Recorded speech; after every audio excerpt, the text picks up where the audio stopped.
Before we begin this episode, I want to provide a disclaimer, as I will be discussing the topic of mental illness today in this episode.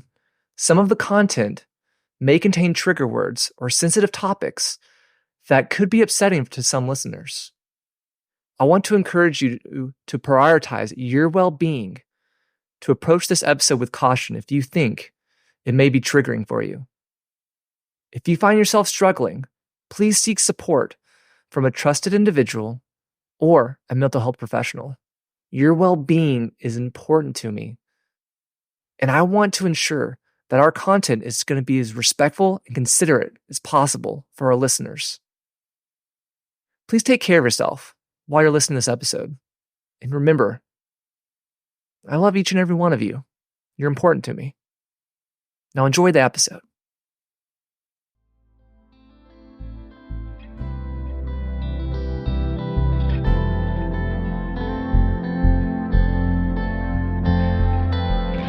Welcome back, listeners, to Learning from Friends. My name is Cade Curtis, your tour guide on this lovely adventure that I like to call Learning from Friends.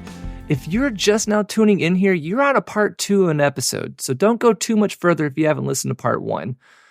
What we've got going on with part 1 when I'm talking with Tori is about her experience in the medical field, where she gives us some definitions about like a 1013 and a 2013 and a couple other different terms to be able to explain a little bit about the process. And what we do after that is go into her story about the beginnings of her and her husband getting the diagnoses that they needed in order to better treat her husband's mental illness issues that he struggles with. Now, with this episode that we're going to pick up on is we're going to continue the story, and then we're going to go into some advocacy and get into some more information to be able to help provide for those that would like to be able to learn more about the mental health world. So I hope you enjoy this episode as you continue going into it. But before we do it, we got to do my mom's quote of the day. So Mom, take it away. I say I am fine, but I'm going insane. I say I'm feeling good, but I'm in a lot of pain. I say it's nothing, but it's really a lot. I say I'm okay, but really I'm not. But no matter how I feel, I am still a fighter, and I will never quit till things are brighter. That was perfect. I'm going to leave it at that. Let's go and pick back up in the conversation here where we left off at. How did that affect whenever he just was able to start going back to work? How did that affect with you have this charge sitting on you trying to get hired and doing background checks and stuff? That's a great question. So I would say 100% depends on your employer.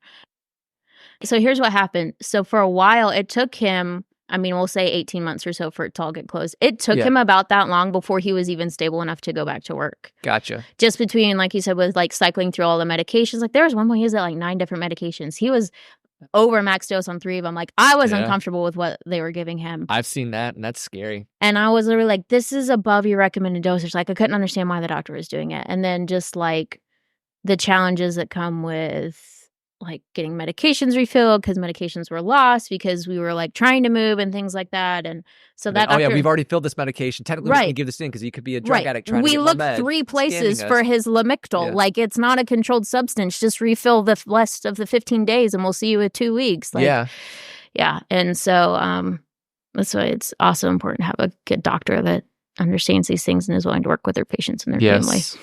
So we got rid of him once I switched insurance, because I switched employers too during the meantime because of what had happened in the emergency department. I couldn't walk in there anymore. I don't blame you. I felt That's so traumatic. And part of it was not just like what had happened to us, but I felt so guilty because I had known how many times somebody had stood up there in front of us with a police officer getting treatment or something like that, and we were like, oh, this is just like dumping and things like that. And sometimes people do use that, right? Just like with anything, they want to go to the emergency department because they want to get out of their ticket or whatever. Because that happened. I'm not going to act like it didn't. But there were also probably times when we acted like it was happening when it wasn't. Like it seemed like it was happening, but it probably was not the case like it was with my husband. Yeah. And so that was really hard. And you're having to make a quick judgment. You have to make the judgment. That's why like anybody who's having to make a decision on the fly with not having all the information or knowing that background, I feel so rough for you and being able to do that, Because who knows how that's going to affect the next choice afterwards. Yeah. I mean, I would like, even after that, and I told some of my coworkers there about it, and because they didn't know it was my husband when they brought him in. And then I told him, I was like, oh, by the way. And then a lot of people that I told about it kind of looked at it differently because we had all kind of seen that or thought that at some point. Yeah. And once I told them, hey, this is everything that happened in order for us to even be able to get them to pick him up and bring him in. And now all of this is happening. Everybody was just like, wow, because they're seeing it's more personal. They're now actually visually seeing that there's the problem. Yeah. It wasn't just a he said, she said, because that's always been my motto, right? It's always he said, she said, and the truth is somewhere in the middle, which is still my motto, even with that. Because I'm sure there's ways that I view things that were not the way that he viewed things, and things I got mad about that I probably shouldn't have, and vice versa. Yeah. But you always kind of lean more to one side or than the other, depending on kind of just like general clues and things like that. Think what seems like it makes sense or what have you. So yeah, I mean, after that, I couldn't work there anymore. I don't blame you. That's hard to walk into. I've had situations that I've worked at places, and once you go through that traumatic event or you go through a space, it stays with you. Mm-hmm. Like I have PTSD, and there's certain moments when I experience something, I go, okay, this is about to come on. Like, okay, let's step away from it. Or you don't know what's going to trigger or what's going to kind of hit you and how that emotion goes. And when you're trying to live in it, it's not easy. Yeah. And I don't think I truly told people like that was part of the reason why I was leaving. Because like I said, I had some issues that were going on with management just because they seemed like they would say, oh, well, you seem disengaged. Well, I am. When I literally told the actual manager this, I said, well, I am because this is what's going on at home. And it was kind of like, oh, yeah, that sounds rough. Like, we should do something to help you guys. And then, like, the next time that we even talked about anything, it was, oh, well, I think we need to take you out of leadership for right now because you have too much going on. Wow. That's not... it wasn't like, how's your husband doing? Like, how's things? It's so informal. Yeah. And so, after that point, I was kind of like, okay, so I can see that I don't matter here. Yep. So I was kind of like already looking, and then his situation happened, and it was just kind of like the push I needed to be like, this is not going to work. This is the last needle that kind of pushed there. Yeah. And so, I mean, I hugged that doctor when I left. Like, I found out who it was. Yeah. And I didn't think bad about him because, like I said, it's perspective. Perspective makes a big difference. True. And I will say, like, I also probably felt a little, like, at fault because I didn't call and because I didn't advocate for him because I just assumed that it would all work out. But it took me 3 years to be able to tell him what happened.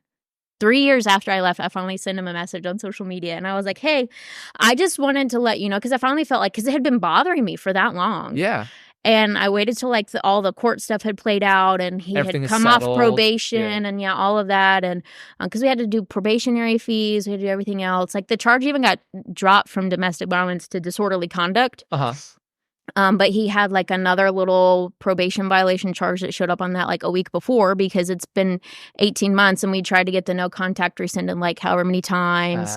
And we thought on our end that it was all good to go. But I guess his court appointed attorney, because I couldn't get an attorney for him because I couldn't give him money. So he had to do a court appointed attorney because I couldn't pay for his own lawyer because it was domestic violence. Domestic violence, he had to get a court appointed attorney, and I guess she never filed the paperwork. And we didn't know. Like, we knew it originally that we were being ballsy. Yeah. But the last, 7-8 months, we thought we were fine. We didn't realize that there was still a no contact out. Yeah. Because we had both said, hey, this needs to be rescinded, and had sent it off. And we had both filled everything out with both of our people and notified them. And it was supposed to just, be sat on somebody's desk. And it never made it. It never made it. Nope. And so he got picked up for breaking into his own car. Oh, wow.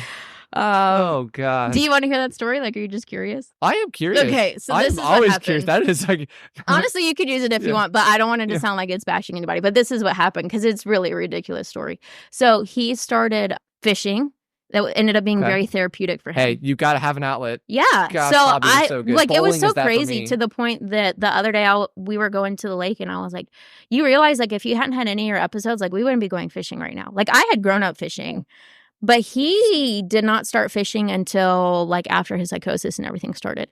Because for him, it was the one place where he could go, because he likes night fishing too, because there's nobody there and it's quiet. So it was the one place that he could go and he could yell at the water if he wanted to. True. Because there was nobody there to And you look have at something him. to yell at. You have a fish right there that you're saying, hey, it's your fault, fish. Your fault. It's your freaking fault, Yeah, fish. exactly.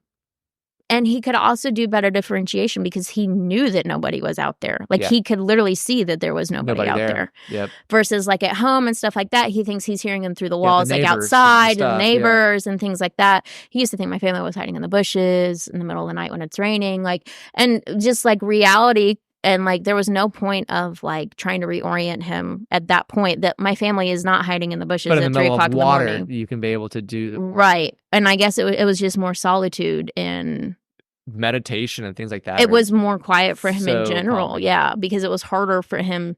He I guess was able to tap into his own reality more. Yeah. So he started fishing all the That time. safe space. Safe space, Safe yeah. space.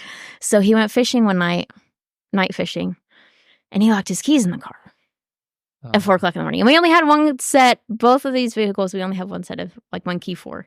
Oh, gosh. And I bet you now you have more copies. No, we said we were going to do it. We said we were gonna do it. Oh, man. So not only did he lock his key in the car, but he also locked his cell phone in the car. So he walked over a mile to Waffle House to call me from Waffle House to tell me to come pick him up from Waffle House. This is like 4:30 in the morning. Oh, yay. Good times. And that's when he told me that he locked the keys in the car. And I was like, oh. Well, we already had one of those, like, bag things because we only have one key. That's not the first time he's locked the key in the car. To be able to open up the door, you get right. To, to be able to get it out. Yeah, exactly. So he already had one of those at home. I know, right? So we already had one of those at home, and we got home, and he's like, "Well, I'm just gonna go get it and open it." I said, "No, honey." I said, "You don't need to go break into any car, even your own car in the middle of the night." Right. Yeah. Like, that's just asking for trouble. Yeah. I said, you need to wait and you need to go in the daytime. I said, you can take the car there, get the keys out, come back, and then I'll take you and I'll drop you off on my way to work, and you can just drive the car home because we'll have the keys. So he said, okay. He left at like 7:30 in the morning, bright green shirt on, not trying to be inconspicuous or anything like that. Took his little thing, drove up there. There was some guy that was even trying to help him get the keys out. Like, they'd had a whole conversation for it and everything else. Got the keys out. He notices when he's getting the keys out that this cop comes, like, behind him or whatever. And the cop's like, what are you doing? And he's like, I'm just getting my keys out of my car. And the cop, like, runs the license plate. And this is what he told me. The cop or the cop. Husband. Okay. Yeah. The cop runs the license plate and saw that it was close by to our house. And so he, for some reason, felt the need to do a wellness check, I guess because the tag was in my name. Okay. But both cars are registered in my name. Yeah. Because credit. Hey, dude, you got to play the game. You got to play the game. So my husband got the keys out. He got back in. And I guess, too, he saw that there were 2 vehicles that were both registered to my name, too, which I could see as, like, being a little bit suspicious. But he's not trying to leave with both of them. Hey, I've had family members that have had 4 or 5 cars registered to them at once. So I was like, okay, whatever. I don't know. And so my husband got the keys out and he locked the car and he got back in the car and he started driving, and he got almost in front of, like, turning down the street that our house is on. Okay. And he noticed that the cop was following him, but he didn't really think anything of it. And he pulled down the street, and then the cop turned behind him. And by that point, even, like, running down the street in front of the house, you're already, like, within, because the no conduct's like a 200 feet of the address. Oh, and I had recently, again, we thought this was all that was settled. So I had recently just changed my address on my driver's license to all of that, like, so that all matched. Because I left it at our old house for, like, almost a year. And so I updated all of it. And so because he pulled down the driveway to park the car. The mile of the radius. Right. He hit the radius. And so he told him that he was in violation of the no contact. Well, all I hear is knocking on the door. And I'm like, this dummy. Like, this, I'm waking up at like 9 o'clock in the morning. I'm like, this dummy. He locked these keys in the car too. Again. Now, yeah. Like, now I got to come let him in the house. And it didn't clue into me that he was, like, using, like, my whole name or anything like that. And I thought it was my husband. And I opened the door, there's this cop standing there. And he's like, you know, are you Tori or whatever? And I'm like, yeah. And he's like, who's that guy right down there to you? Is that your husband? And I was like, yeah. Like, that's what's him. going on? Yeah. And that's when I found out that they didn't process the no contact paperwork, that his lawyer never sent it over. And the cop felt bad because I recognized him from the emergency department. He didn't recognize me at first. But he's like, well, what's going on? Why is his hand? And I told him the story of, like, what happened and things like that. And he's like, oh, you used to work at the emergency department? I said, yeah. He said, do you remember me? I said, yeah, I do. Oh, hey. Yay. Yeah, I do, actually. Okay. And So he, he felt bad, but they didn't have a choice. Because he's having to follow the rules that they're set in place for them. So he drove me to go pick the car up. Oh. He's like, I'll drop you off. And I was like, at that point, I was so mad. I was like, it's fine. I'll find somebody. So I'll get there. Yeah. Yeah. And he's if like, I send you, I may scream. Right. And like, I don't think I said 2 words to him like the whole time that I was there. And then once I got in the car, this guy came up and was like helping me. He's like, oh, I just want to let you know somebody was here breaking into your car like an hour ago. I said, yeah, thanks. It was my husband. He had locked the keys in the car. And I just drove off. And of course, she had to sit for a bond hearing, everything. We had to get my parents involved again. They had to re-bail him out, right? Of course, I think that time, it was like 2 days before his like official court date too. Oh, wow. Yeah, it was like the thing was almost settled. That adds a whole nother... So now we're having to literally live in a no contact again for 3 days. And it was like... I actually found out because I tried to call his lawyer and was like, what's this about? And she's like, why are you calling me? And I was like, because you were supposed to fill this paperwork out in January and it's almost August. Now, like, this didn't happen. Right. And so, of course, she couldn't say anything because he was her client or whatever. But that one got thrown out. So the only thing he walked out with all of that was a disorderly conduct. But it was the whole 1.5 year process and all of the headache and all of the having to call my parents to bail him out, literally, because I couldn't do it because it was always the no contact. Yeah. So crazy. He got all of that judgment. Actually, as part of his judgment, he had to maintain employment. Okay. Which is tricky for somebody that has mental illness. Yep, not easy. Nope. I've seen several times where you get on and you've got to go take medical leave. Yep. And some employers are good about it. Some employers play the game and you cannot. Yeah. So luckily at that point, the charge only said disorderly conduct, not domestic violence. Yeah. But he basically had to go in there and be like, look, this is what this is. Luckily, it was like a part-time position anyways. So he could still meet all of his other requirements and things like that and seeing his doctor and everything else. So they were understanding and it didn't stop him. Then after doing that for a couple months because of medications and things like that, he actually went back into a new episode and he quit and he left that place. And he tried another place for a little bit and he just told him, look, this is what's going on. They were really understanding. They actually gave him time off. That's a good thing. Being able to have an understanding employer goes a long way. Yeah. They gave him time off and they kind of, and he had only been there like a week and they were already giving him time off. Yeah. That's an amazing employer. They must have had somebody that had somehow experienced in the background that's like, okay, we can relate. Yeah, exactly. Yeah, he said it was the HR lady, as a matter of fact. So like sometimes he would just go in her office and they would talk and things like that. It's just good to have somebody. Yeah. So he really liked her. And then he finally said, I can't be here because that was a full-time job. And he said, I can't be here and do what I need to do. I have to leave. I need to be part-time or I need to have something different. So he left and they said basically left to open door policy, come back if you want to or when you're ready. And he was out, 3-4 months or so. Yeah. And then it was between either one of those employers and he ended up going back to the first one just because the schedule was better. And then he was there for, like you were saying, he was there for a month and then everything ramps up and he had to take leave of absence. So, yeah. In a heartbeat. Dang on medication. So, some employers are really understanding, but you have to be willing to talk about it and be open about it. And that's not easy. There's a difference between being open and oversharing. Like, you don't have to go in there and tell them your whole life story. True. But you do have to be like, hey, this is what's going on. This is where I am in my life. Here's the information you need to know. Right. Yeah. And I feel like most people, if they can help you, especially in that kind of situation, they want to because I can think of very few people that I've ever been like, oh, I hope that something terrible happens or that they don't do well or blah, blah, blah. We have this thing called empathy. Empathy. Like most people want people to succeed and to do well and to thrive and things like that. But you have to be willing to be open with your limitations too. That's true. Even just when it comes down to scheduling and things like that. And just keep looking for the right fit. That's the true thing. Always looking for the right fit. Same with the medication process. Find until you get the right fit and find that right mix. And through all of that, you need to take care of yourself. Yep. How do you go about that? Because as caregivers, you give and you give and you give and you give and you give. And to a point, you can almost break yourself. Yes. To not be able to handle that. Yeah. How in the world have you made it in taking care of yourself? Whew. So it's a process. Like everything is a process. There's a process with learning things. There's a process with figuring out what works for you and what doesn't. And like what works for you at one time might be different than what works for you at a different time. True. So for me, at the beginning, I used to talk a lot to like people that I would consider like friends or like really close coworkers, things like that. And that actually ended up becoming problematic because when you start telling people a lot of things about your life, everybody always has their opinion. True. Everybody's entitled to their opinion. Whether you like it or not, they still were going to have one and they're still entitled to it. But that got too noisy for me. And it made it hard for me to kind of understand like what my own perspective was. So then I kind of almost did like not the opposite, but I definitely drew back like a lot. Okay. So that I could focus more on kind of like what I thought about the situation and hear like my own thoughts better.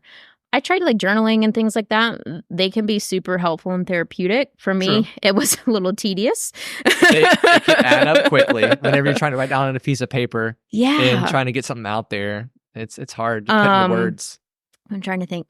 Later on, like getting into like nutrition and like learning how to actually like fuel your body well and like learn about gut health and eating in the right like macronutrients and things like that for your body so that you have the full energy that you need to feel your best so that you can process those other stress things. Because basically all of it, right, is about managing stress. Oh, yeah, entirely. It doesn't matter how you manage it. It's all about managing stress. So if you're putting like food in your body that's essentially causing your body stress because you have an intolerance to it or because it's too hard for it to burn it or things like that, or it's affecting your gut health or things like that, that's also going to affect your stress levels and could potentially even like stress you out or make you more anxious just by what you're eating. So being willing to pay attention to yourself and your own needs in addition to that person's needs and not feeling selfish about it. Yeah. But doing something purposeful. So not just like sitting back and zoning out into Netflix.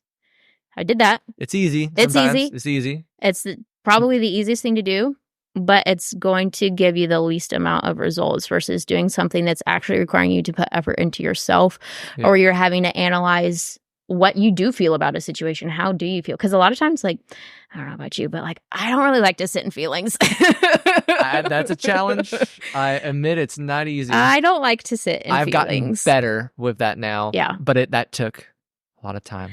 But you have to be willing to sit in it. You don't have to stay in it. In fact, you should not stay in it. No, sit in it for a minute, see how you're feeling, see how you can be able to react to it. Right. And then make a conscious decision from there. Yeah. And I think that's what a lot of journaling, the purpose of journaling is to get you to do is to sit in your feelings so that you can analyze how you feel about a situation.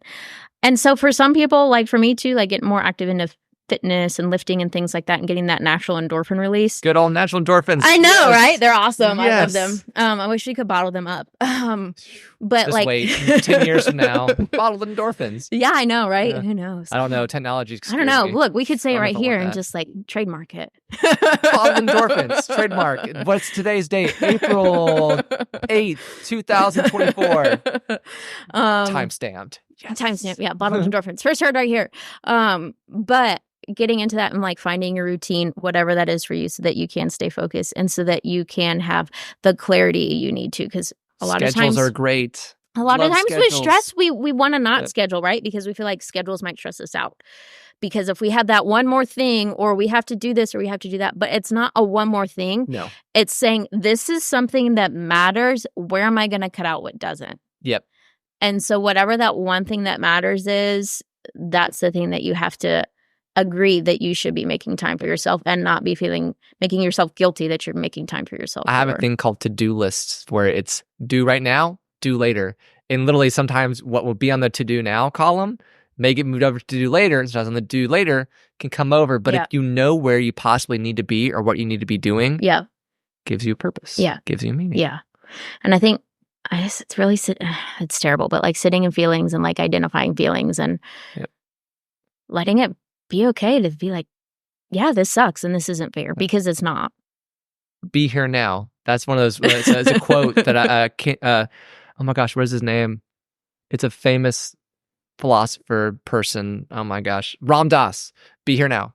Like, it's one of those guys. Yeah. I know it's very like hippie out there, Indian ideology of Hinduism, but be here now. Yeah. And I think Hinduism, Buddhism, learning. all that. Continuation of story of continuing with, hey, look, Cade from back in, right? High school. Haven't changed, guys. But I think learning how to acknowledge your feelings and sit in your feelings was a big difference. Because for me, that was one of the things that brought out that I realized, because I said earlier that he used to always try and like push me to get a divorce and things like that. And I wouldn't do it. Because for me, even if that was something that I wanted to do, at that moment when he was saying it in those episodes of psychosis, I knew it wasn't him that was saying it. Yeah, it was so that's what else. The difference was.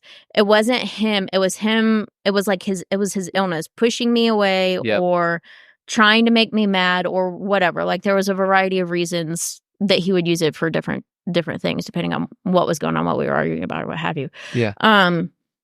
So for me, I knew I would feel bad if in that moment when he was so out of it, if I walked away. If you said, yeah, okay. Right. Because for me, I had always kind of looked at it as like being like cancer because nobody asked for cancer. Cancer sucks. Yep. It's hard to treat. Yep. The only people that knows what it's like to be on that journey are the people that live within that person's household. Yeah. And sometimes it even goes down to just the person. Yeah. And it's something that nobody wants, and it's something that everybody's always kind of like, oh, we don't really want to talk about, but we always know that it's there. Yeah. Right. So for me, it was a lot like that. And I was like, if he had a medical diagnosis instead of a mental health diagnosis and I walked out, like I would feel like a piece of crap. Feel like a jerk, yeah. Right. Exactly. Like I wouldn't be able to live with myself. Yeah. And then so whenever he came out of those episodes and he wasn't asking for it anymore, we were us. We were a couple. You're fine. Yeah. So everything was fine. Right. So that from the get-go, me being able to sit in that and decide, like, being able to differentiate what I felt about that situation made the times when it came up in an argument, it didn't bother me. It was just like, whatever. Okay, go in the other room. Yeah. I'll see you in 15. I'm going to go watch Beauty and the Beast now. Yeah. You'll be fine. We'll be back. And so that was a big thing. And then the other thing that kind of stuck out with me is like coaching other people how to react. Okay. I don't really know about coaching is the right word, but like, I guess like letting other people's opinions of our situation not bother me. Because like I said before, everybody has their opinions and a lot of them do come out of concern. And I remember my mother specifically one night being like, I don't even remember what happened that led to the conversation. I just remember I was leaving her house and she was kind of like, do you feel safe going back home? And this was before even like the whole domestic violence thing. Like we had just gotten in an argument. I think he'd like broken a TV or something. That's what it was. Gotcha. And so I was taking the new TV over to her house so that it was safe. Fair play. Electronics not good with mental health, but I can agree, especially with what you may pull up on that electronic to be able to say, oh wow, and very expensive to replace. Yeah. And what those little small pieces of glass and stuff can be able to do. Yeah, and where they can end up too. Yeah. So, trying to clean up is not easy. No.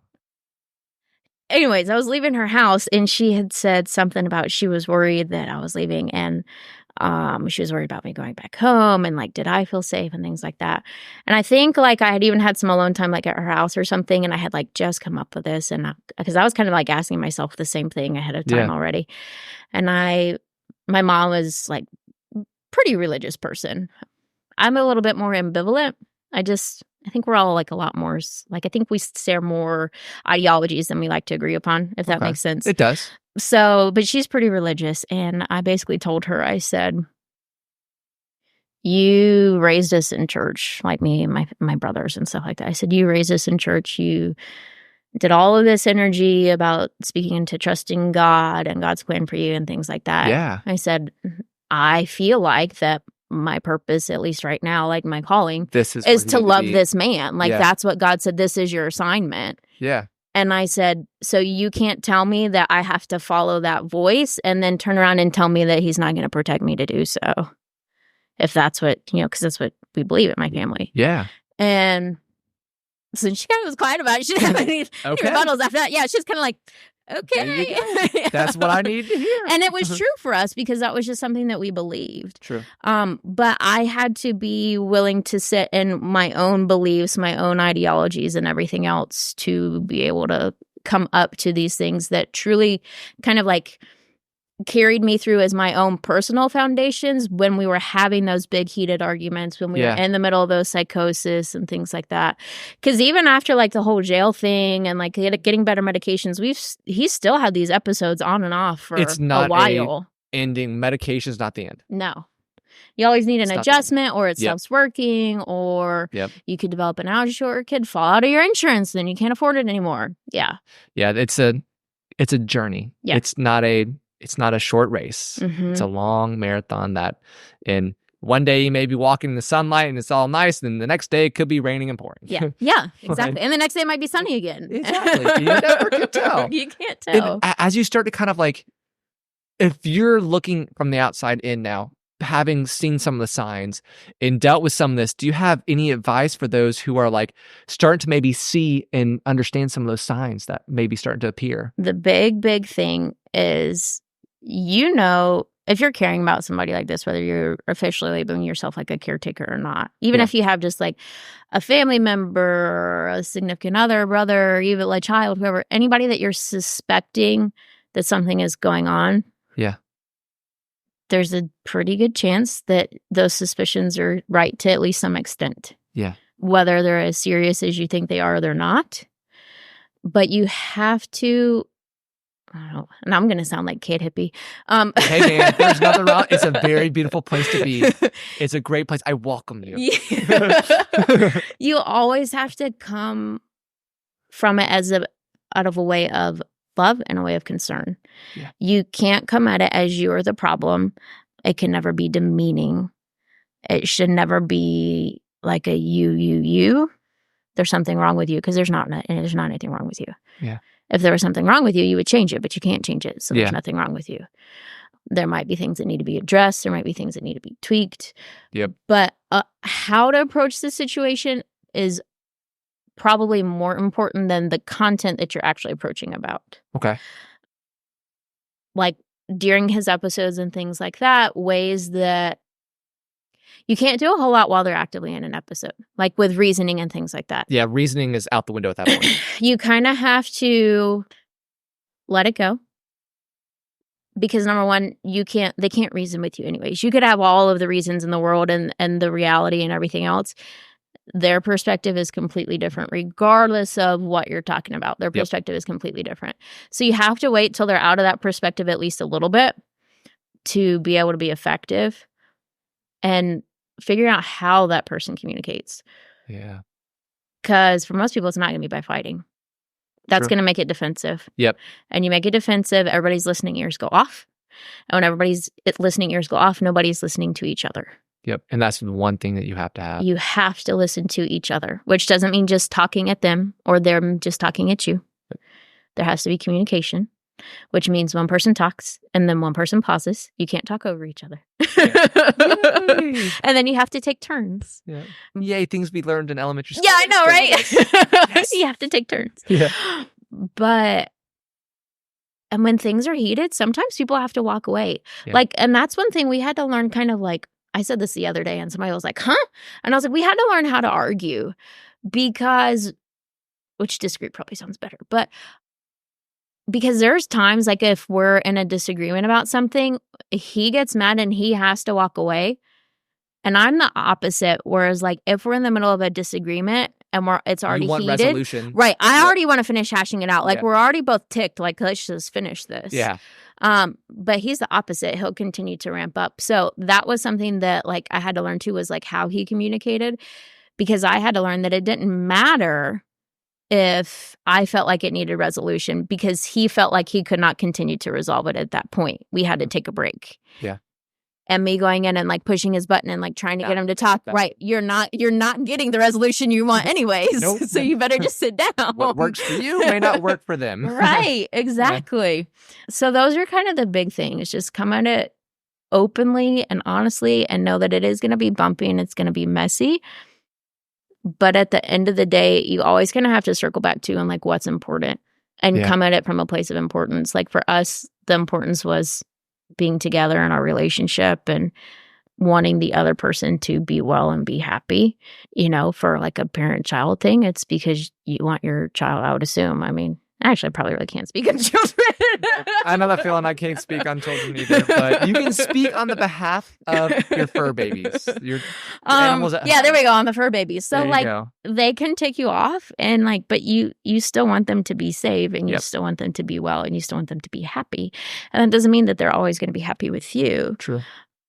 There is tough love to a point, but tough love can also be very detrimental. Yeah. So you have to come at it from multiple perspectives. I don't think there's a golden answer. I think that golden answer would be you have to be willing to try multiple avenues until you guys meet a resolution together. Yeah. I love that answer. I love that response that you put in there, because it's a lot for some people to hear, and they need to hear that. And that's something that is important heavily. So I'm gonna go, your inner Cade did a great job. Golden stamp here. Yes. So you have to love each other. Yes, love each other. And so one of the things that you mentioned heavily that has come up with medications and getting the right medications, the right balance and stuff. Oh, in medication. The challenge of getting the right balance in medication management. How do you kind of handle that, as you being the caregiver at times? You're having to make sure, as you notice, the medication is at the legal dosage here. Can you is this safe and comfortable? How do you blew my figure that mind, out? right? Because first of all, anybody that works in medical field or is managing medications for somebody that's taking multiple medications, there are national resources like drugs.com. I use it at work as much as I use it at home, if not more. Yeah. But you can literally pull it up. And obviously, if you don't have a healthcare background, some of the information can be heavy to digest. Yeah, I have family members that are not allowed to go onto that website because they look at it and they're like, oh my gosh, I have this symptom, I have this and that. Yes. Oh no. And even just all the list of side effects, because some of them are important and some of them aren't. Yeah. So, but the one reason why I say that is because you can at least look, if you hear something from your doctor, or maybe something's not working, or you feel like, gosh, this we're doing this medication different than my other doctor did it, or this is different than what I've heard this person do it. You can go on there and you can look at dosages, especially the psychiatric medications, and you can see what the starting dose rate is, and it'll tell you how often on average it should be titrated. Now that's just general guidelines, so your doctor is still going to be able to override that. True. But if you're looking at that and you're like, gosh, this says it should be titrated at every 4 weeks, and your doctor's like, oh, we're going to titrate you once a week, you at least should be being like, hey, doc, this is different. Can you explain this to me? And I've done that with people, both professionally and personally. And sometimes it ends up being it was an error. Even an unintentional, right? Yeah. Even an unintentional error, it could have happened with the writing of the prescription. It could have happened at the pharmacy. So that's one reason why medications go through so many checks, to make sure. So don't be afraid to speak up and be like, hey, this sounds funny. The other thing is, don't be afraid to be like, hey, I know we're supposed to have another week's worth, but I lost the bottle or whatever. Your doctor shouldn't be making you feel bad about losing a prescription. You should not be losing a prescription every week. But if it's once every 6 months, oh my gosh, my dog knocked over the pill or something like that. Right, exactly. My dog. Yeah. Or we were on vacation. We were on vacation, we left it. Or we went on vacation and I forgot to bring it. Can you send it into a local pharmacy? Yep. And that's something whenever I go on vacation and other families that I know, we take a little extra. Hey, can I have an extra set here for just to take? Because I don't want to take the whole bottle with me. Or hey, and you never know when you're going through. Or you count out just enough and you drop one. Exactly. Yeah. Or you're going through security and all of a sudden they've consumed something they might consume. Taking it from you, and you're now without that, and you're like, okay, right. This has happened. Yeah. So you have to be willing to kind of see the importance of it, I guess, to begin with, and know that you do have to stay on top of it. It's also really hard too, because it also comes down to if you're the medication management of the we'll just say patient for lack of a better word, but the medication manager of the patient, that can be something that's kind of tricky to handle too. Mm-hmm. And that can be something that's also trial and error, because everybody wants everybody to be able to manage their own stuff. But especially in the beginning or when you're in your episodes, you could just forget. And even if you just forget, even if it's 100% unintentional, you're already behind the buck, because all medications have a half-life and an expectant life, not life expectancy, but of an expectancy of their dosage and things like that.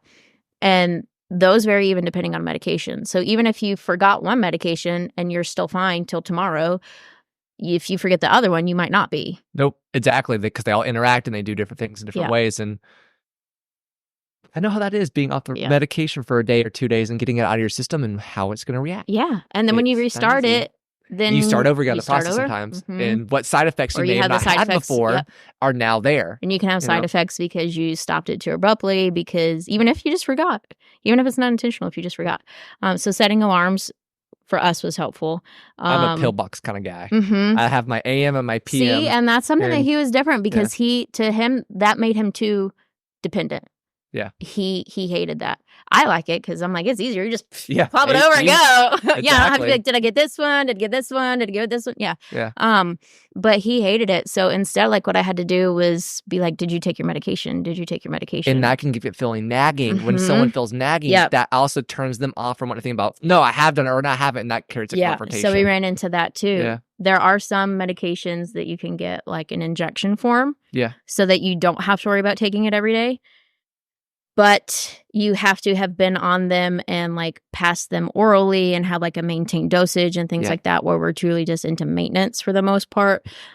That's a great phase to be in, just the maintenance phase. Yes. It's a great phase. I'm like, we're almost there. Yeah. Knock on wood. Yeah, exactly. Love that phase. We're almost there. So you have to be in maintenance. You have to know like the side effects, if you're going to be able to handle the side effects and things like that. And that's the frustrating thing with all these medications, is the side effects. And well, how does this interact with this medication? Oh, yeah, we want to add this on for cholesterol. But unfortunately, this is now going to cause this medication to stop. Yeah, he saw a thing one time on a TV show that the guy was giving him a hard time. It's like, if you're taking 9 pills, one of them's not working. And he tries to use that against me all the time. I'm like, honey, it's not true. It's not true. They're doing that on the TV show, dramatizing.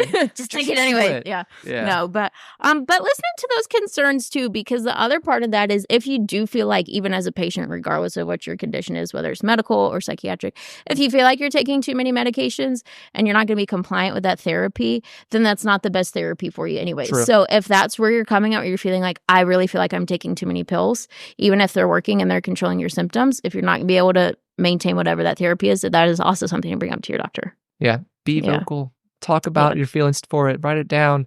And that's why I have to go into doctor's visits. If I don't do good on the spot of being able to like know, oh yeah, well, what's this? I have to go in with a list of like, so this is a problem, this is a problem, this is a problem.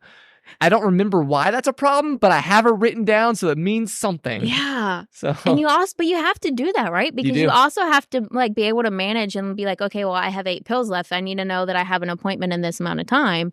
Because then if that changes work or travel plans or vice versa, you can't really like go into the emergency department and get a refill. Sometimes if they can prove that you've actually been on the medication, they will give you a dose while you're there. But they're not going to give you hey, here's another 30 days. Right. Like half the time you can't even get like 5 days worth, because they don't know if you've actually been on that medication. You can't just like start a medication out of the blue if you haven't already been on the therapy and stuff. There's also like, then like some primary care doctors will write it, but like if you're needing stuff that like hasn't been stabilized by a psychiatrist and you haven't like been on the same dose or the same medication for a while, sometimes they're a little bit reluctant to refill it if they haven't written it for you. But sometimes that can be a way to go to. But even then, like primary care doctors and psychiatrists, they're both only open Monday through Friday. Yep. So then it's like, what are you going to do when it's the weekend? Yep. And then some people are like, oh, I'll go to urgent care. Well, let me tell you, which I learned firsthand, multiple ways. There's like one urgent care in the Georgia that will even think about writing a refill. Oh, yeah. And it's like with one provider that works there that used to work in mental health.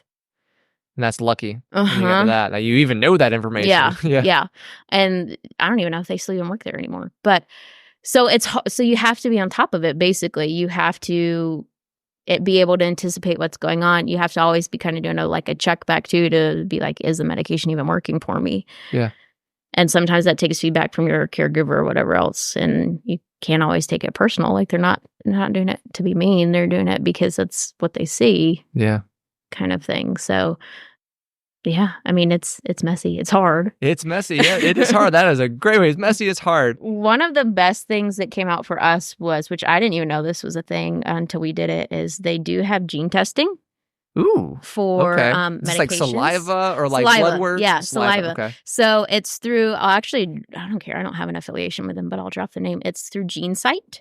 Okay. So you have to have an actual physician order for it. to order the gene test, because basically what happens is you do the whole spit in the tube thing, you send it off to GeneSight, they process your genetic information based off of certain mutations that are found to interact with medications. They even give you like a breakdown profile of which medications in each like psychiatric medication category are most compatible with your DNA. They'll do testing for alleles, which are like little extra mutations. Like you can have an extra mutation in an allele. Okay. It's all genetic testing stuff, but to try and make it not too sciencey. But basically, your genes, even if you have the same genes as somebody else, if you have a mutation on that allele, you might metabolize a drug faster or slower than that person, even if you guys have the same genes, if you have that allele mutation. Interesting. So we actually found out once we did that, and we only did that recently for him. We had literally gone through like all of the medications, because a lot of insurances won't cover it because it's considered like experimental. Yay, you gotta love that phrase of experimental. Experimental, yeah. But I will say they also test for folic acid too, which is a whole different combination. If you have a mutation in your MTHFR, put that together. Yeah, it's a real gene. Okay. But it talks about your ability to convert folic acid into... So basically, if you think about like materials that we take into our body... kind of idea. Yeah, okay. So anything you take into your body always has to be converted.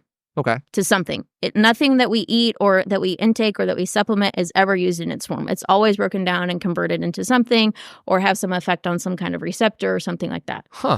So MTHFR tests for if you have a mutation in that gene, sometimes you cannot do the conversion from folic acid.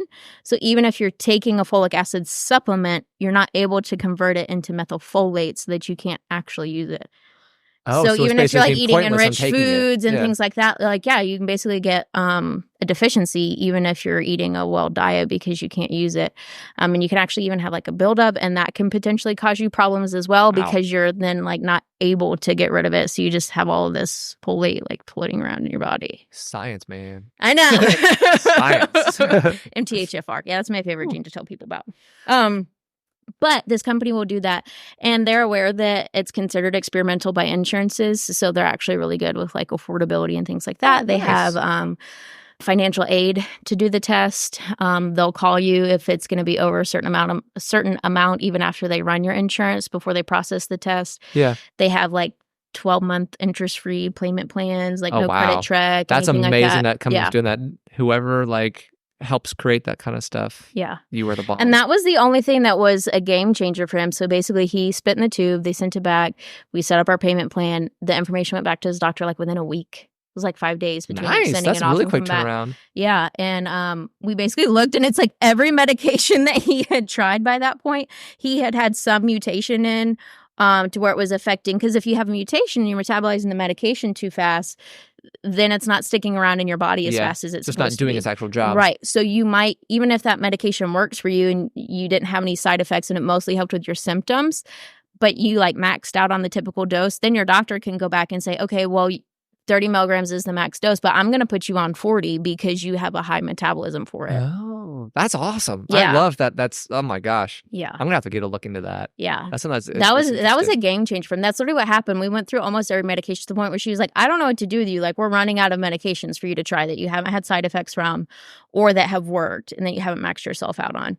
And she ended up putting him back on. I know, it's crazy. It's a really scary thought. She ended up putting him back on a medication that he had already been on, titrated him back up 10 milligrams above what he had already been taking. Uh-huh. And that was the only thing that so far has like actually worked. Like before he would say that it worked because they kind of like, his voices and things kind of like went into recession. Yeah.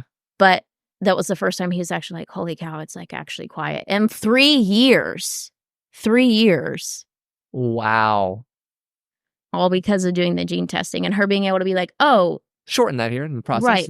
You know. Yeah, exactly. And just for her, spitting in a tube, for man. her to be able to look at like, yeah, okay, this says that because you have this gene mutation and you smoke cigarettes, that you fall into this category right here. So you metabolize this medication too fast. Man, that's really cool. I know. I wonder how long that's been around for either. I gotta do some research on that. No. I'm gonna have to research that. That has me curious now. Yeah, Gene site. Yeah, I would would look that up. I know. I feel like I need. There will be links and below for people that are curious about some of the stuff. Like I'll have a couple things listed down in the descriptions for people if you want to lead through the show notes, just to kind of find that. Now, COVID.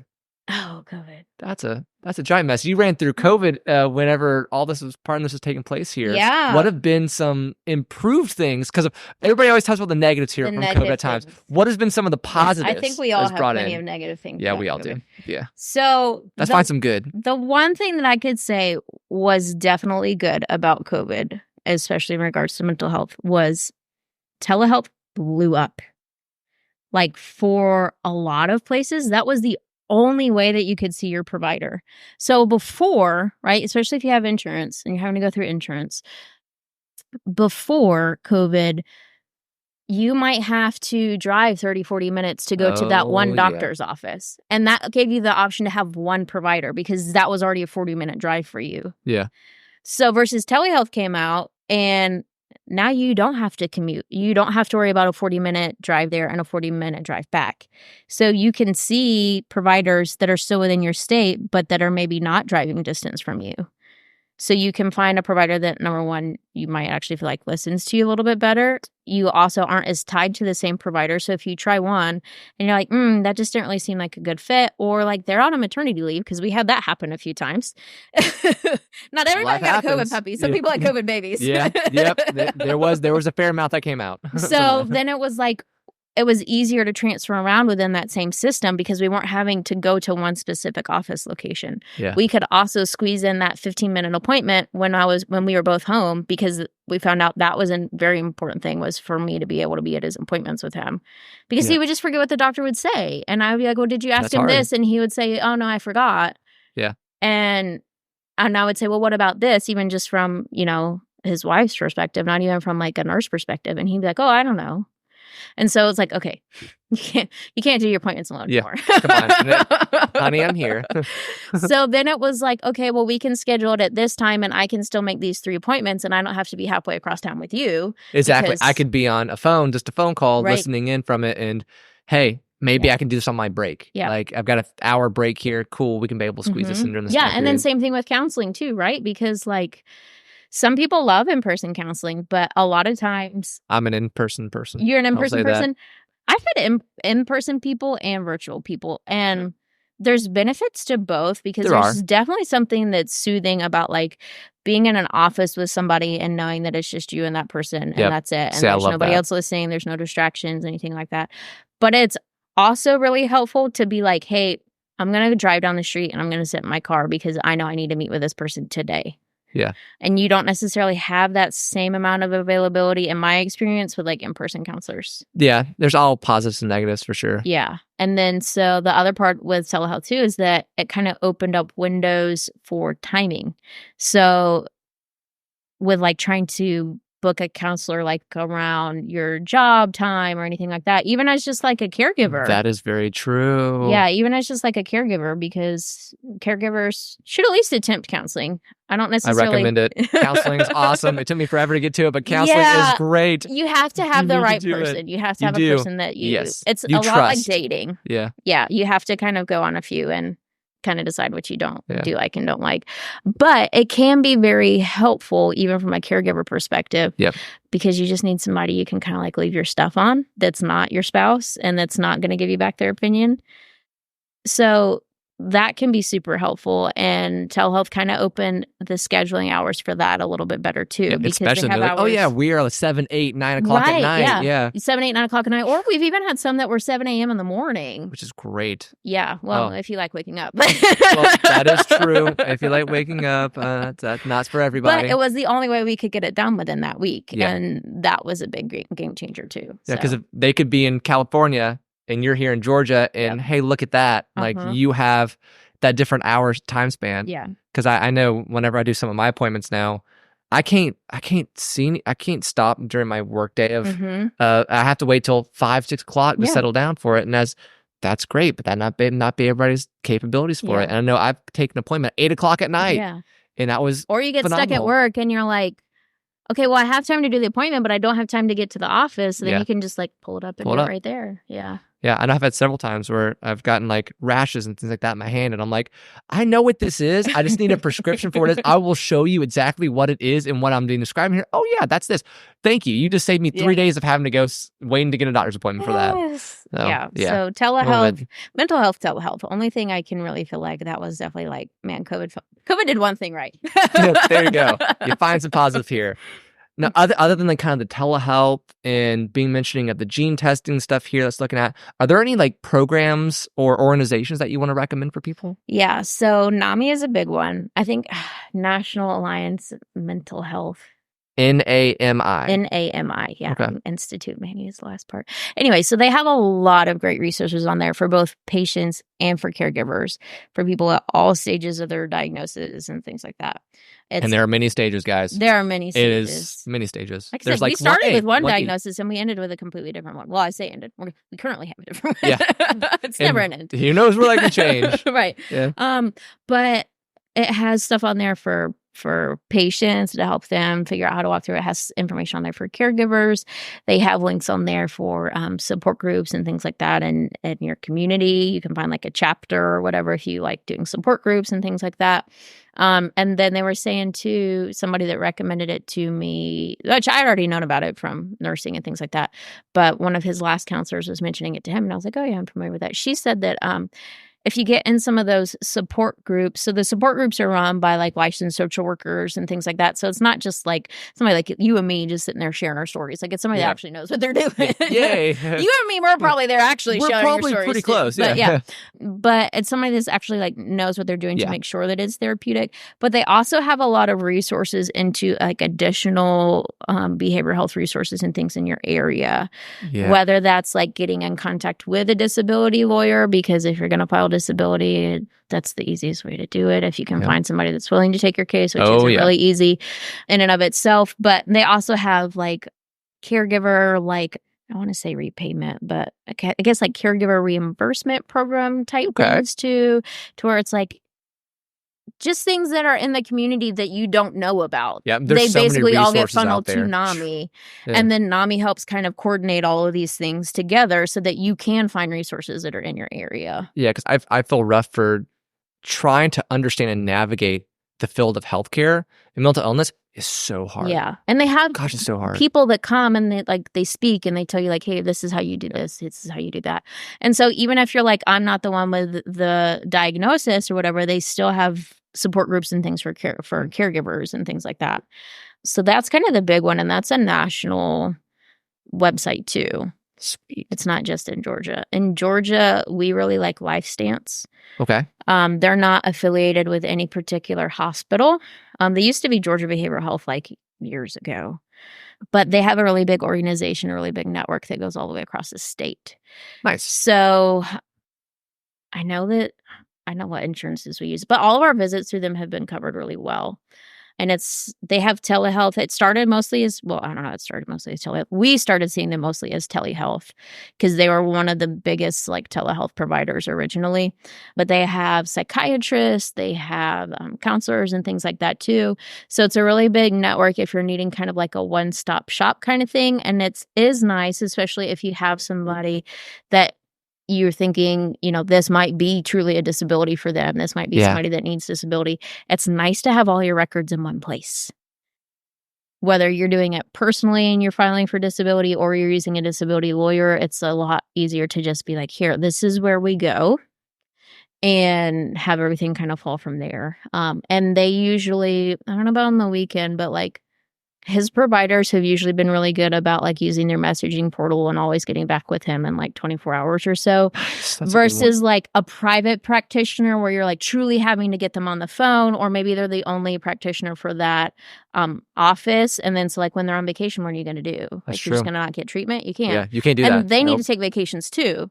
So if you have a bigger network with a facility like Life Stance or something like that, they still have a provider that's covering for them if they're out on maternity leave or if they're, on vacation. So it might be somebody different than what you're usually seeing, but you still have somebody that's there that's able to kind of like augment your care till you can get back with your regular provider. Yeah. So that's awesome. Those are great two organizations, which again, links in the bottom. Definitely look them up, go through and use them. Now, we've covered so many things. We looked over so much different stuff. Is there anything that maybe we overlooked that you would like to kind of throw out there? Oh, man.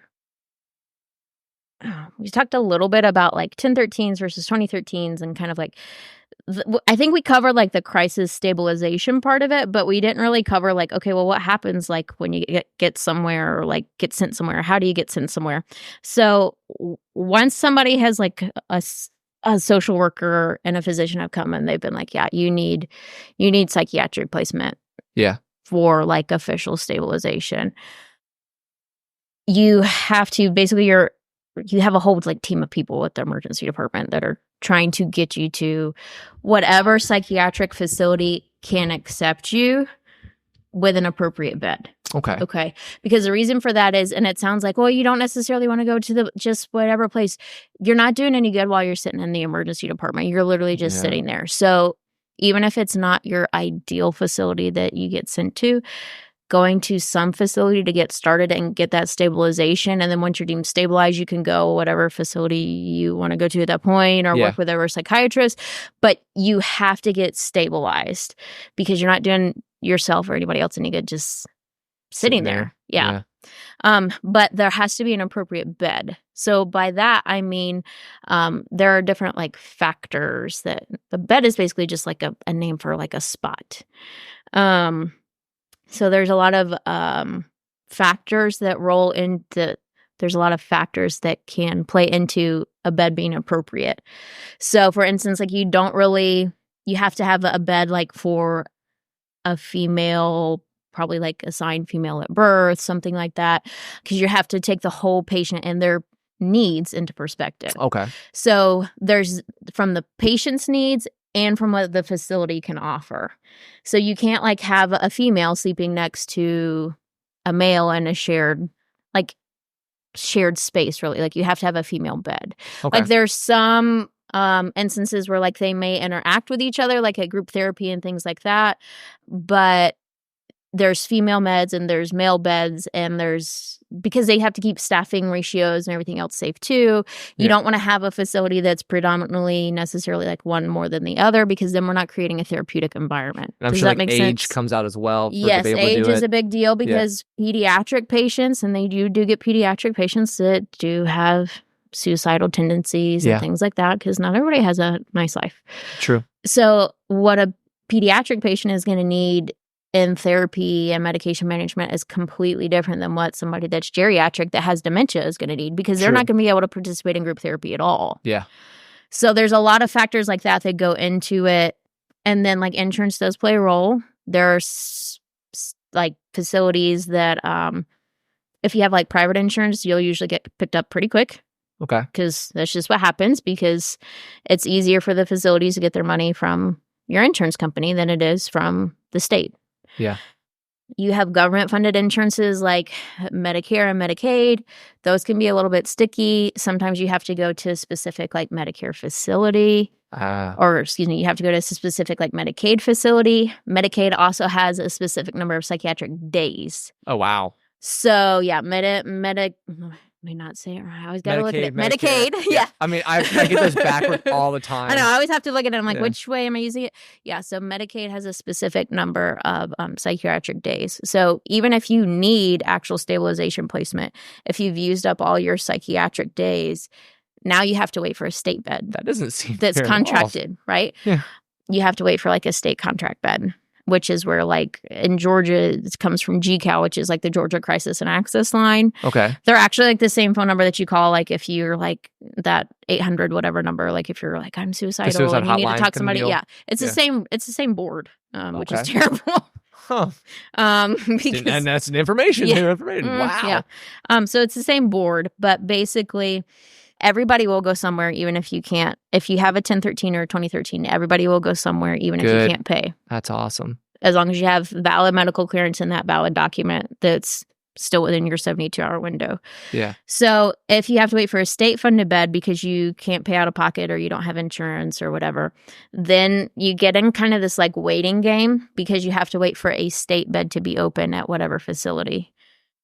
So basically what happens is X amount of time has to pass when nobody has picked you up when I say by picked you up, like no other facilities called them and like, oh, we'll take them over here. We have space. Yeah. They don't really do that if you're not going to pay them. It's just healthcare. Unfortunately. So after you sit for, I think it's like 16 hours or something, might even be longer. They might have changed it since it worked emergency, honestly. It could have changed 5 minutes ago. It could have changed 5 minutes ago. Who knows? I think it used to be like you had to sit for like 16 hours or something like that after being medically cleared without being looked at before they could even put you on the board.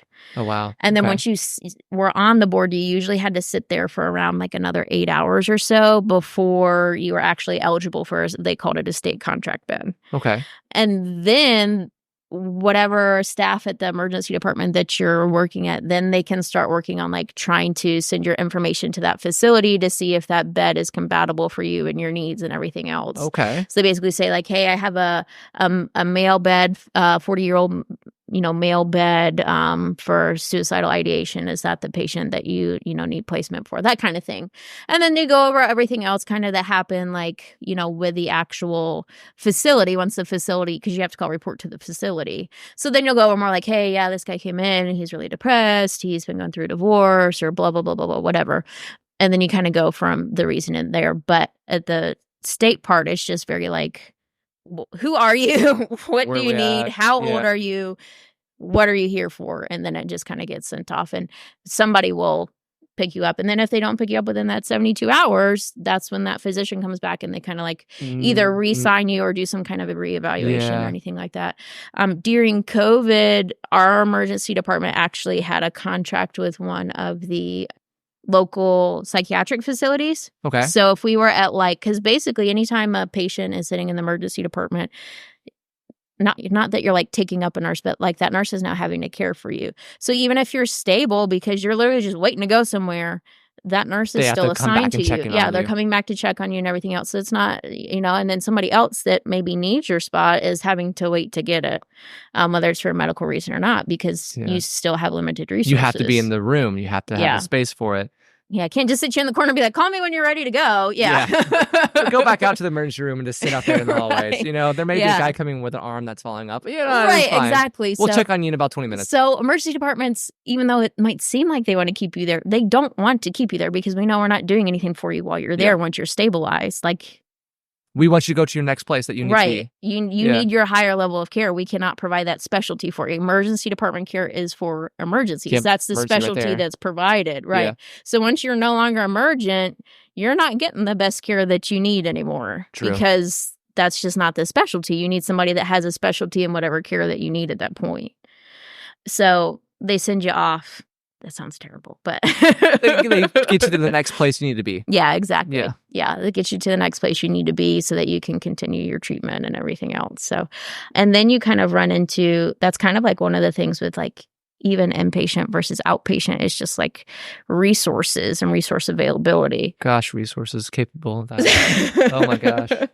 So outpatient care, you basically have to have like, so if you get sent someplace as an inpatient, there are benefits for it, right? Okay. You have somebody that's there with you all the time. You have people that are trained in behavioral health that are there with you all the time versus just your family member or Gam Gam or something that's sleeping down the hallway that says that she's going to take care of you. Like Gam Gam might have the best intentions, but Gam Gam's going to have to sleep at some point too. Yes, and she doesn't know all the knowledge that May needs to be able to be in place to take care of you that you need. And you're probably going to be more likely to get in a fight with Gam Gam. Chicken soup is not the answer for all things. Exactly. There you go. I love that. Chicken soup it's for the soul, but it does not fix mental health. Exactly. Yeah, so inpatient, you basically have a whole team that looks at your case individually. Like you have things that you're going through as a patient where you're dealing with medication management, group therapy, individual therapy, potentially, but everybody has kind of differing levels of psychiatric needs. Yeah, it's true. So if you're somebody that's high functioning, if you're actually safe, inpatient might not necessarily be the best place for you to be. Yeah. Because it might not be the most therapeutic environment for you. But you do have people that are there. You sit with, like, every morning, I remember this from, like, nursing school. We would literally sit around a table, and Of course, we were nursing students, we were just watching, but they'd have like social workers, one of the like head like nurses that would come in and they would present on their patients, and you'd have the doctor that was there, and the psychiatrist that was there, and then you might even have like a psychologist that was there, somebody that was, a social worker, somebody that was more focused on like the behavior point of it, and we'd kind of like talk over the case and decide what needs to happen with this patient, blah blah blah blah blah, so that nobody's just like sitting there in limbo wasting their time. Yeah. Outpatient, you have to do a little bit more of all that work on your own. So, like, you have to go find your psychiatrist. You have to make your appointment. A lot of work. Yeah, like inpatient, a lot of times, even like at least the initial appointments, like when you're done, like they're telling you when to show up. They're getting that stuff set up for you. But outpatient, that's all on you or your family. Your own legwork. Yep.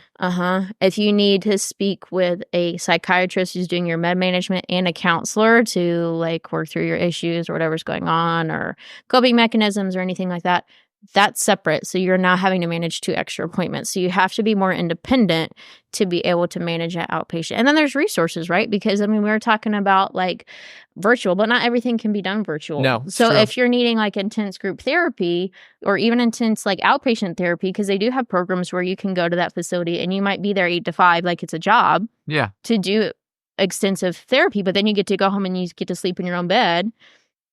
But then you have to get transportation that's going to be there. Yes. And you can't really drive because you're taking all these medications. And you also have to be able to be awake and be on time and be punctual and everything else.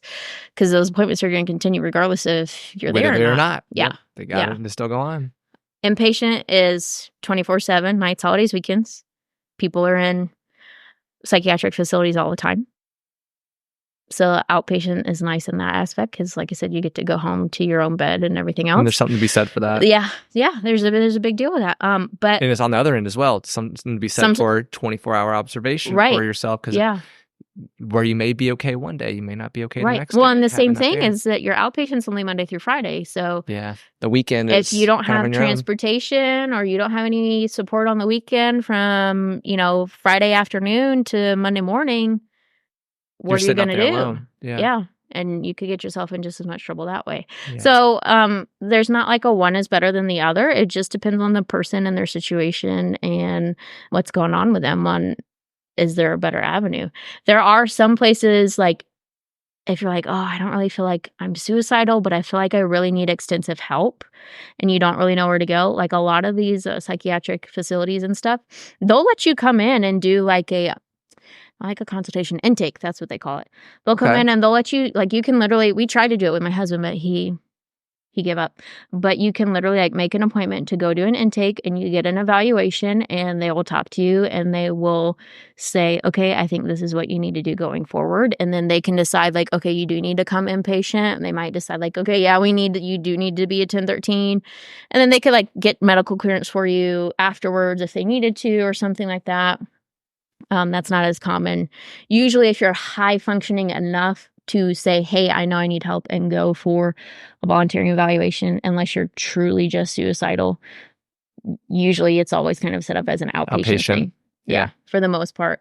I'm sure there's always going to be some exceptions. Yeah. There's always gray. Because generally if you are high functioning enough to be able to recognize that, hey, I need help, then an inpatient environment isn't necessarily going to be therapeutic for you anyways, because those are typically patients that can't say they I need that help. extra. Or they're like, I literally am a threat to myself and I can't be left alone. Yeah. And that happens too, unfortunately.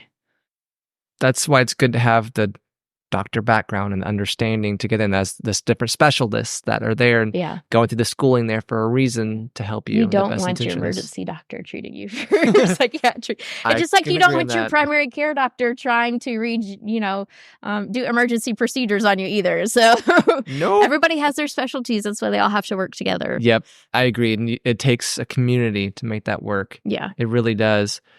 And I'm glad that we were able to go back and you were able to remember that saying, hey, we forgot about this. That's why I always like to ask that question. Did I overlook something? Is there something that we didn't discuss here that you want to do? And those were 3 big things. Yeah. That could have, that it filled in some blanks. It's crazy because it's just like, even what we've talked about, I know it's just barely scratched the surface. Yeah, we're like at a glacier. We're just the tip here. There's a whole entire other world This is just down. hey guys, this is more complicated than you think if you don't live through it kind of thing. And I hope as people are listening, if they even take one nugget out of this of information, that's awesome. If it just made you think about it, that's awesome. My- Maybe you have experienced this firsthand. Maybe you haven't. Maybe it's good just to have that therapy of hearing somebody else talk about it.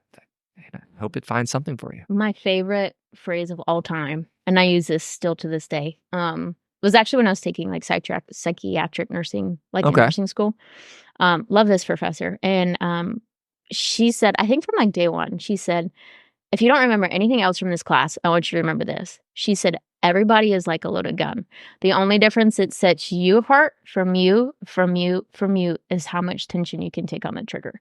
And once that gets set off, and once that gets thrown out there, you can't stuff the bullet back in. No, like you've already pulled the trigger, it's gone.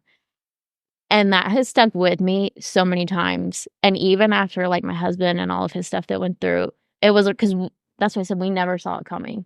Yeah, we never thought he was going to get true. Bell's palsy on our honeymoon. Like anxiety, depression, even when that part started, we were kind of like, okay, like everybody deals with it. Like it wasn't really like a big deal. Like it was relatively normal. And then it was just like, this seems kind of weird. This doesn't seem right. This is not. And then it was like, boom, triggers pulled. Yeah. What are you going to do about it? Yeah. And so that's what we're doing. We're just telling our story and sharing our story, because if you don't share your story, things don't become, I don't want to say like more normalized, but destigmatized. That's the word I'm looking for. That's a great word. And if things aren't destigmatized and nobody wants to talk about it, and if people don't talk about it, then people don't know where they need to turn to get help or things like that. Or people just keep their biases amongst their own blinders because they haven't had to experience anything. And none of those things are dangerous. Good. Yeah, none of those things are good. Oh. That's amazing. And that's words of wisdom right there. I was going to ask the question, do you have any words of wisdom? And I'm like, I think that is some great words of wisdom. But if you have anything else you want to throw out there, that's like, woo. Yeah. My words of wisdom, if you are going through this and you're like listening to this, or you know somebody that's like going through it and that's why you listen to this up, my words of wisdom is don't give up. Because the minute that you give up, whether you're the patient or the caregiver or anything else, it's really, really hard to come back. And it's okay to be tired and it's okay to rest, but there's a difference between resting and giving up. Yeah. There's a difference in sitting down and saying, okay, I need just a minute, and making yourself get out of it when that minute is over and get up and do something or anything like that. But then there's a difference between just sitting and being like, no, I'm done. And what's different for one individual is going to be different from another. And that has to be totally fine too. That is totally fine. Yeah. But you as the individual also have to be aware that that's totally fine. And you have to be okay with your journey not looking like somebody else's, because it's not. And whether that's because it's like, oh, well, my husband just turned 38. So we're 38 and about to be 33, and we still don't have any kids, and we just have fur babies because that's what life has handed us, because we don't want to throw children into the mix until we know that he's going to be stable and be able to like be around and like help with that. And that's a hard decision to make too. Yeah. Yeah. And it's, something that just kind of, it's not something we chose, but it's something we got delivered. And like learning how to sit and be okay with that for the time period of whatever your life looks like right now, like we didn't think that we'd be moving back into my parents' house. Like, thankfully they don't live there. But still, like, yeah. But still, that was a big deal. Yeah. Like, that was something I had to go to counseling for, like when we said that we had to sell our house, because I literally felt like I failed. Like, we're moving backwards. Like, I'm moving into my parents' house. Like, we did things to like help pay with like utilities, and we trade like labor for rent and things like that. Cause we'd buy supplies to fix the house because it needed updating and things like that. So it wasn't like we were just like, we were still doing things, but even with the still doing things, I still felt like a failure. Yeah. And it was helping them just as much because they knew that like we weren't in there tearing up the place and somebody was watching the property and things like that. And that goes a long way. So you have to be willing to kind of like sit in your space and just be okay with that's just how it is at the moment. And that doesn't mean that's how it's going to be forever. That doesn't mean that's how it has to be. But it's okay for right now. But that's how it is right now, and that's okay. That's amazing. Oh my gosh. Like, I can't say enough of thank you for that. Like, of going through and just those words of wisdom, this whole entire conversation. I've had conversations with my mom, my dad, and a couple of friends before doing this. And I've been afraid, excited, and scared the whole entire time of leading up to this. And it's just been such a beautiful thing and such a huge therapeutic process just sitting here for this time. I was going to say, I didn't experiences. think that was going to take this long. I'm like, didn't we just get started? Yeah, and that's time whenever things get started go. And we're multi episodes here that we've kind of gotten to do this. And for those that have made the whole way through, whether you listen or you've listened for 5 minutes here or 10 minutes there, like, thank you. Like, Yeah. I cannot say thank you. You never enough. know what kind of nugget you're going to get. And I think true. that's the thing that I love the most about like your podcast series in general is that, you know, learning from friends is a big deal because we all share different experiences, but we all also kind of go through some of the same things and the same feelings. True.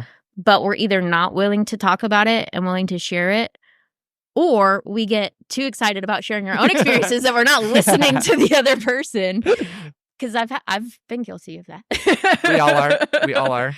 So I think it's just having like you just like you making the space for people to come and tell their stories and their journeys, so that people can say, "Oh, I do identify with that. Oh, I'm not alone. Oh, it is okay for me to feel that way."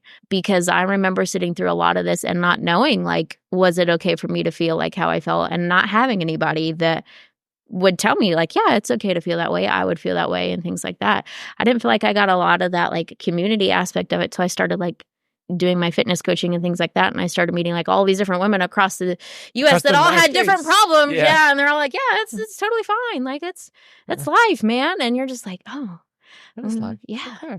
Cade, he was onto something. Yeah.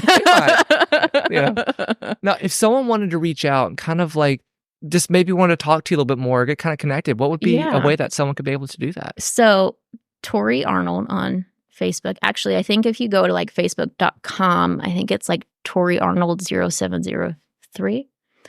I'll have a link for sure. Yeah. And then Instagram is kind of like my big thing. That's where I do a lot of my coaching stuff. So I'm pretty much on there at least like a couple times a day. So that's like a really easy place to get my attention for any reason, because, you know, everything goes straight to your phone nowadays. Is there a little handle there? There is. So it's Tori Arnold _wellness. Yeah.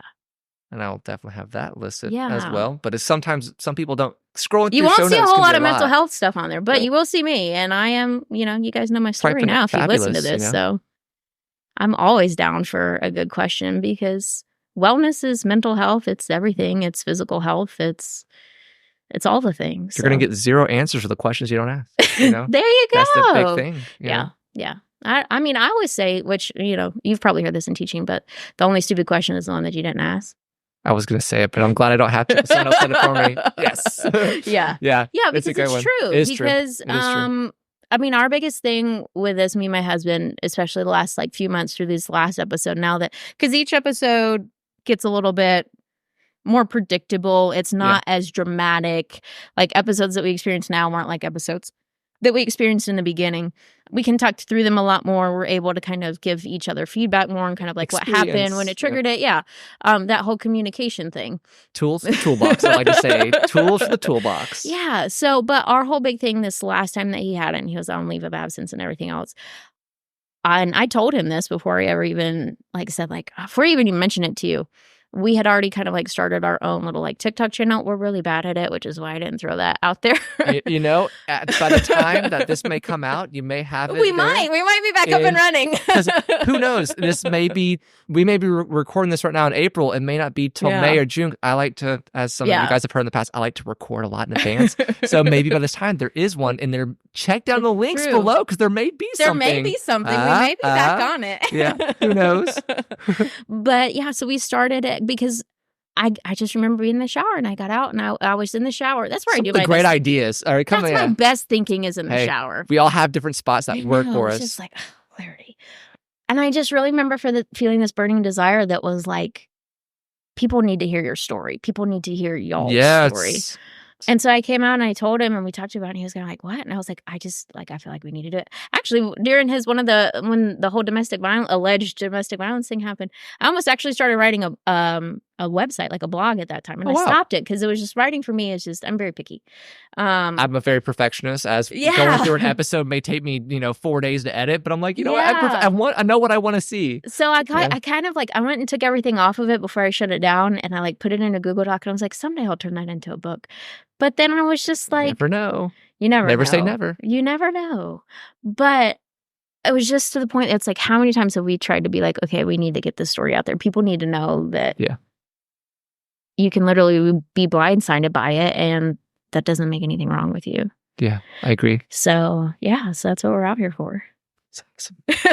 Tori, thank you again for coming on, and thank you for those kind words that you said there, because that is literally the point of learning from friends here, is giving that opportunity for people to kind of say and their joys and things that they've learned, and how that experiences can be able to carry on and create this little community that's out there. And it gets bigger daily, and I'm so happy that you get to be part of that you reached out to me as well, because that was, again, you interact on like social media and like see things in passing, but seeing you in person, I don't think I've seen you in because that's not years. Something that I regularly post about either. But it doesn't mean that story is not. It's not there. Yeah, we all have behind different doors and different places. Social media is what you.